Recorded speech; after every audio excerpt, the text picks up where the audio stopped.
So now अब हम करने जा रहे हैं रिफ्लेक्शन बाय स्फेरिकल मिरर। इसके लिए हमें कुछ रूल्स फॉलो करने हैं और रूल्स को मैं आपके सामने रख रहा हूं, जिसमें पहला रूल है केस वन। सो हम यहाँ पे रिफ्लेक्शन अगर देखते हैं तो लाइट का क्या क्या बिहेवियर हो सकता है, क्या क्या उसका रूल होता है, वो हम यहाँ पर पढ़ने जा रहे हैं। तो इसमें देखेंगे when the light ray is parallel to the, मान लेते हैं कॉन्वेक्स, कॉनकेव है, पीछे पॉलिश कर देते हैं, ये हमारे पास है कॉनकेव मिरर और फोकस है, सेंटर ऑफ कर्वेचर है। तो रूल पहला क्या कहता है? पहला रूल ये है कि लाइट कभी भी आएगी, अगर लाइट आती है parallel to the principal axis, तो प्रिंसिपल एक्सिस के पैरेलल आपने ये लाइट बना दी, एंड देन क्या लिखते हैं? It is passing through the focus. तो फोकस यहां पर है, मान लो यहां से पास हो गई, है ना। ये हमारे पास पहला रूल बनता है, रूल नंबर वन। अब इस रूल नंबर वन में एक खास बात आप ध्यान रखना, इसमें अगर कभी भी इनकम्प्लीट डायग्राम आते हैं और उन्हें हमें कंप्लीट करना पड़ता है, तो अगर आपने एरो नहीं बनाया, लाइट की डायरेक्शन आपने नहीं दी, तो हमेशा ध्यान रखना कि आपके नंबर जीरो मिलेंगे। जीरो मतलब कुछ भी नहीं मिलेगा।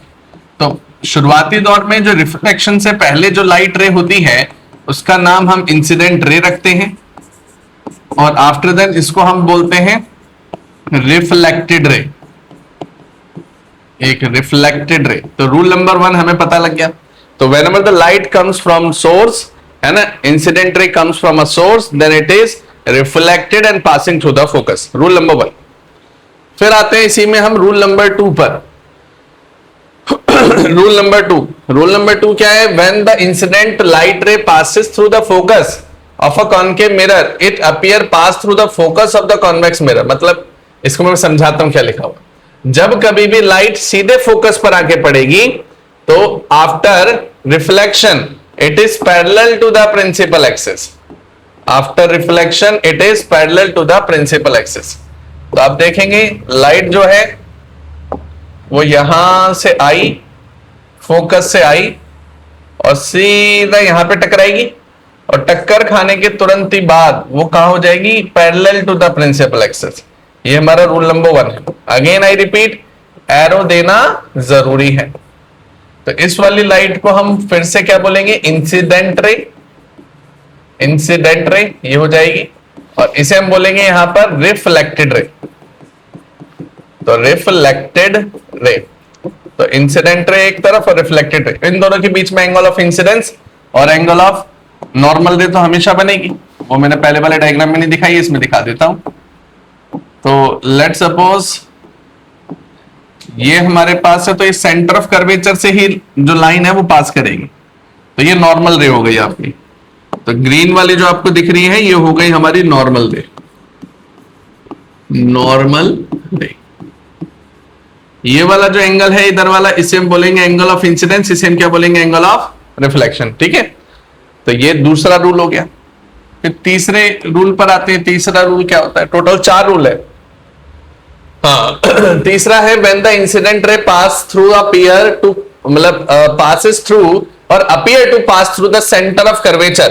In this case, light after reflecting from the spherical surface move back in the same path. Bounce back कर जाती है कि अगर पहले हमने क्या किया, पहले हमारी लाइट कहां गई? अपर्चर पर, फोकस से पास हो गई। फिर अब हमारी लाइट कहां गई? फिर फोकस पर, फिर प्रिंसिपल पे पास हो गए, parallel to the principal axis. इस बार कहां आ रही है? सेंटर ऑफ कर्वेचर से आ रही है। तो इस बार लाइट आ रही है सेंटर ऑफ कर्वेचर। तो अगर मैं यहां पर देखूं तो लाइट आ रही है मेरी सेंटर ऑफ कर्वेचर पे। तो सेंटर ऑफ कर्वेचर से लाइट आएगी और पास कहां हो रही है? सेंटर ऑफ कर्वेचर से। मान लो ये ही ले लिया सेंटर ऑफ कर्वेचर, ये पास हो रही है और बाउंस बैक भी यहीं से हो जाएगी। यस और नो? सेम पाथ लेगी, बस कंडीशन ये है कि वो सेंटर ऑफ कर्वेचर से पास होनी चाहिए। ये पॉइंट मान लिया सेंटर ऑफ कर्वेचर। तो इंसिडेंट रे इधर और रिफ्लेक्टेड रे इधर। तो इंसिडेंट रे एंड यहां हो जाएगा, ये बाउंस बैक होती है रिफ्लेक्टेड रे, है ना।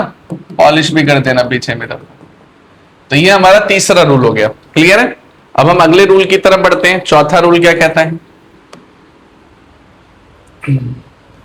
तो तीन रूल है इसमें। फिर एक सेकंड में, नीचे पेज मेरा वर्टिकल A4 है ना। चौथा रूल क्या कहता है? When the incident ray, है ना, स्क्रीन पे दिख रहा है ना, when the incident ray is normal to the reflecting surface, when the incident ray is normal to the reflecting surface, in this case the incident light ray will be reflected back by the reflecting surface of the spherical mirror as in the case of plane mirror. इसका मतलब समझाएंगे चौथा rule. देखो अगर मैं यहां पर बात करूं, इसका एक चौथा रूल बनेगा, वो क्या होगा कि सीधे पोल पर पास करा दो लाइट। किस पे पास करा दो? पोल पर। अगर मैं यहां पर देखूं तो ये पोल पर मेरी लाइट आ रही है, सीधा पोल पे पड़ेगी और उसका सेम एंगल से इधर चली जाएगी, बिल्कुल सेम एंगल से। तो हम बोलेंगे यहां पर ये बन गया मेरे पास इंसिडेंट रे, ये बन गया मेरे पास इंसिडेंट रे का पार्ट, और ये बन गया मेरे पास रिफ्लेक्टेड रे का part. Incident ray, reflected ray, इसे बोलेंगे एंगल ऑफ इंसिडेंस और इसे बोलेंगे एंगल ऑफ रिफ्लेक्शन, है ना। तो ये चार रूल हमने यहां पर पढ़े और इन चार रूल के आधार पर ही हम आगे रे डायग्राम बनाने वाले हैं। डन। तो यहीं पर अब आगे हम इसमें कॉन्वेक्स के रूल देखेंगे, है ना। अब थोड़ी देर बाद हम कॉन्वेक्स रूल बनाने वाले हैं।